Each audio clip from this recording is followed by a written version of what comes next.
but I was, a child. I saw other children who were roaming on the streets.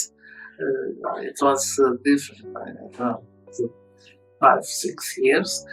And I have very precise, we had sleet, snow, and then by miracle, my father came back from Tibet there in the ghetto with my parents. They were so happy, dancing on the street, I remember. And well, the happiness didn't last because after that we were on the list again. I mean, for the first time, we were on the list after most friends and relatives were already transported. It was our turn.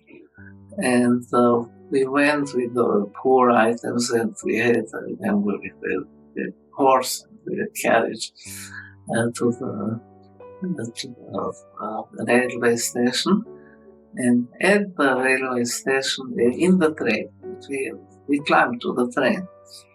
And I remember my uncle was also with us, my father's brother accompanied us, and he also came up to the train that he would have left us. And there, all of a sudden, that was really a miracle, a soldier, 2 Romanian soldiers came and said, "Who is Dr. Davidis?" And my father said, "I am. Will you come with me?" Out of the train. And it so happened that my father had a patient before the war who was a baron, some aristocrat there, who liked, he was his doctor and he took care of him.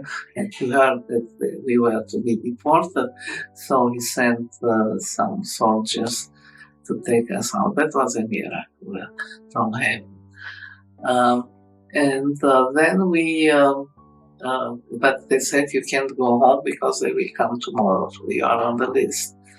So we went into hiding. And I remember it was a basement, and I was very hungry, I had headaches, and there I found the dictionary with letters. I knew the letters, but I didn't know how to form words. And there, I don't know how long we stayed, weeks or months. It was, I know only it was in 1943. In the meantime, Stalingrad was reconquered by the Russians. The victory in Stalingrad decided on the fate of the war. And they started to repel the Germans, and the Germans made their way back. And the Romanians became also more lenient. They let us go back to our house. We had a house where we lived, and another house where the practice of the office of my father was. So in the meantime, they robbed us. There were no drapes, no on the floor, was everything. But this was not important at that point. And so we had a few weeks of quiet. I remember that because as a child, I thought I didn't know what is quiet is, what it is to be with both of your parents.